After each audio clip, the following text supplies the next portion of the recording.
আমাদের গরু কুরবানি করতে দিক, আর না হলে এই লোক আত্মহত্যা মরে যাবে, সরকারের দায় নিতে হবে। নিজেরা খেটে খাবো কি আর গরুকে খাওয়াবো কি? গরু সব নিয়ে গিয়ে আমাদের নবান্নকে দাঁড় করাতে হবে। একাধিক লাইনে শুধু সারি সারি গরু এ মাথা থেকে একবার শেষ প্রান্তে পর্যন্ত। 14 বছর পরে গরুর গোমাতাকে খাওয়া যাবে। তাহলে এই 14 বছরের জন্য কি শুধু তোমাদের গোমাতা? গরু নিয়ে নবান্নে পৌঁছে যাবেন। এক্ষুনি যে তাহলে হচ্ছে গলায় দড়িতে মরলে ভালো হয়। এই বিকল্প রাস্তা বার করে দিক, নইলে তো আমাদের মরা ছাড়া কোনো লাইন নেই। আমাদের তো গরু বিক্রি না করলে আমাদের চলবে না, আমরা কি করে খাবো? আমাদের তো ব্যবসায়ী এইটা, দুধ শেষ হবে গরু বিক্রি করবো। সরকারকে বলবো এইভাবে না মেরে আমাদের হাতে বিষ তুলে দেখ, আমরা বিষ খাই। গরু নিয়ে তাহলে নবান্ন ছেড়ে দিয়ে আসবো না বেঁধে দিয়ে আসবো? তারা বলছি এই গরু নিয়ে নবান্নে পৌঁছে যাবেন। আত্মহত্যা করতে হবে। আমার এখনই 15 লাখ টাকা দেনা আছে। একটা গরুর দাম 2 লাখ 2.5 লাখ টাকা বিক্রি করে বউদের গয়না, আমাদের রাস্তায় বসে যেতে হবে। ছেলের আমার পড়াশোনা শেষ হয়ে যাবে, বন্ধ হয়ে যাবে। শ্বশুর বাড়িতে গয়না এনে ভাইদের গয়না লে সব বন্ধক দিয়ে এসব গরু বাছুর খেয়ে মানুষ করেছি।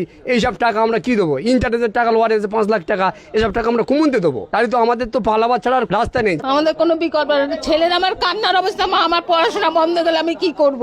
আমাদের মরণ ছাড়া রাস্তা নেই, গরুগুলো কি করবো আমরা? দাঁড়িয়ে আছি ভাঙড় থানার নারকেলবেড়িয়ার ঘোষপাড়া।